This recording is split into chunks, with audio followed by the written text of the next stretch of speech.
Mr. Godfrey Bloom, how far would you share the views of your different colleagues so far? Absolutely not at all, any of them.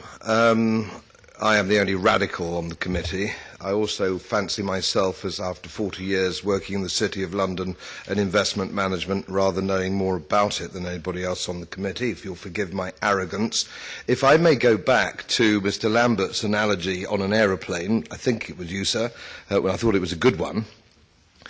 I regard banking regulation of this nature, any form of regulation, of this nature, of being an aeroplane indeed, but a concrete aeroplane.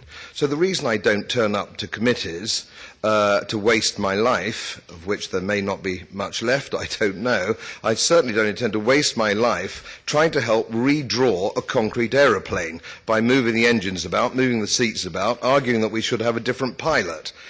It is doomed to failure. We have learnt nothing from the latest crisis, I fear. We will have another banking crisis. We are bound to.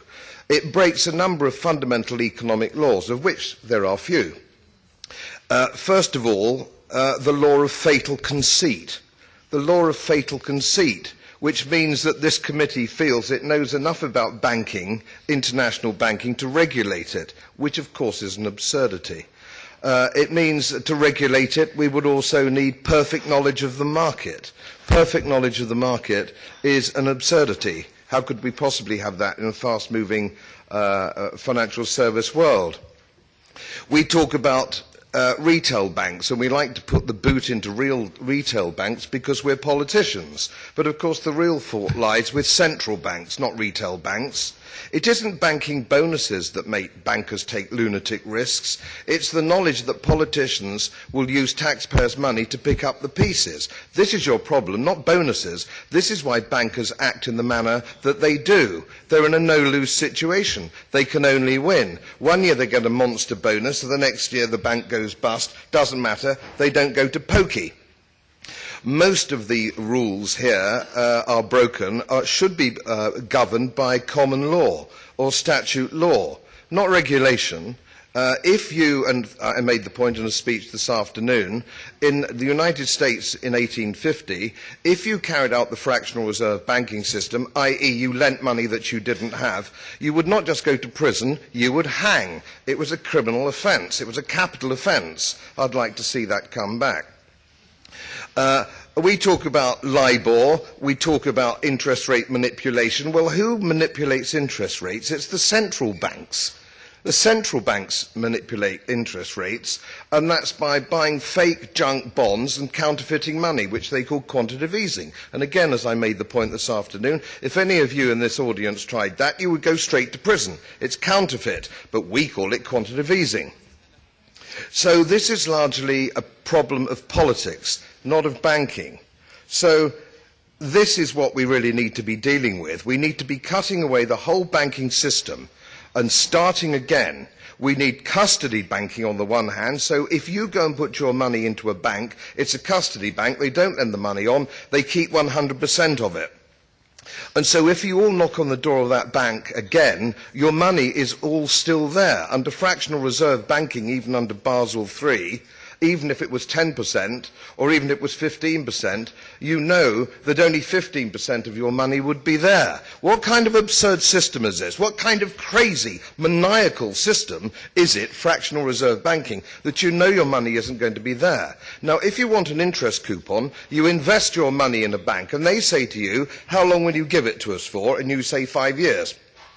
In which case they say, we will give you an interest rate coupon, we'll pay you 5%. But don't come back in under 5 years, because it won't be there, because we'll have lent it on. It's a risk assessment. You make an individual risk assessment as an individual when you lend that money. And if you're elderly and you don't want to risk money, you just want to maintain wealth, you put it in a custody bank.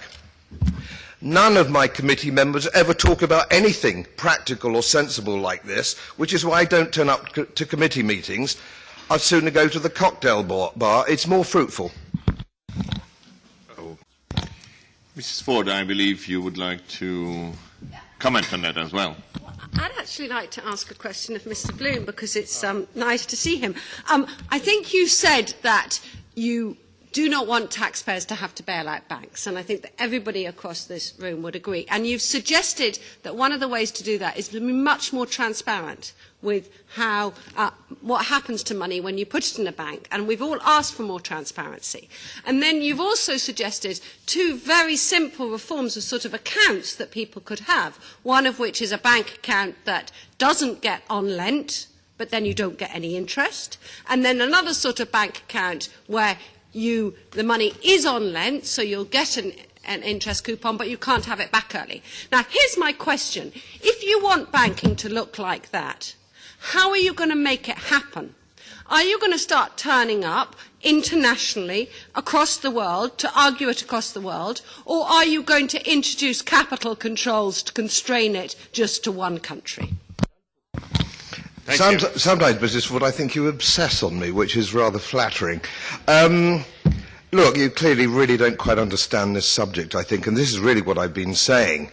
The point is, you have your automatic transparency. If you have a banking system like I have suggested, under statute and common law, you would see your transparency immediately under international accounting standards. Got it? Not difficult. And if you want to talk about transparency, Mrs. Ford, let's look at the ECB. We don't get any access to the minutes of the ECB. It's a complete secret. So let's start at home with transparency, shall we? Okay. Thank you so much indeed. There was another question, please. The lady at the end, please. Sí, Ángeles Bazán, de Radio Nacional de España. I come from the National Radio in Spain. I'd like to know whether the European Parliament could go further in the supervision and control of banks and go back to regulate everything that was deregulated in the 80s, separating on the one hand the speculative banks, the casino banks from ordinary banks, from these serious banks which lend money, retail banks who underpin the financial system. So would you regulate speculation on food, products, stop people from buying up the whole wheat harvest or a corn harvest or a cocoa harvest in the Ivory Coast, condemning to hunger millions of people? Wouldn't you need to start regulating things like this? Yes. Who would like to answer? Mr. Bloom, we can start. Yeah, please. Yes, this is really a question about futures, whether it's food or whether it's commodities, it doesn't really matter. This system has been around for 400 years. If you ask farmers and food producers across the world, it means that they can sell at a fixed price before their crop grows into the ground. And so that's something that they actually welcome. It's actually a price stabilizer. It's a price stabilizer if you look at it selling forward. And it's a good thing, and it's a functional thing for economies, which why it's been around for 400 years. If you took it away, you would get what you don't want, which is amazing fluctuations in prices, and always, as always, the poor would suffer the most. So be very careful what you wish for. You get rid of futures, and you will find things go very, very badly wrong. Thank you. Mr. Klute.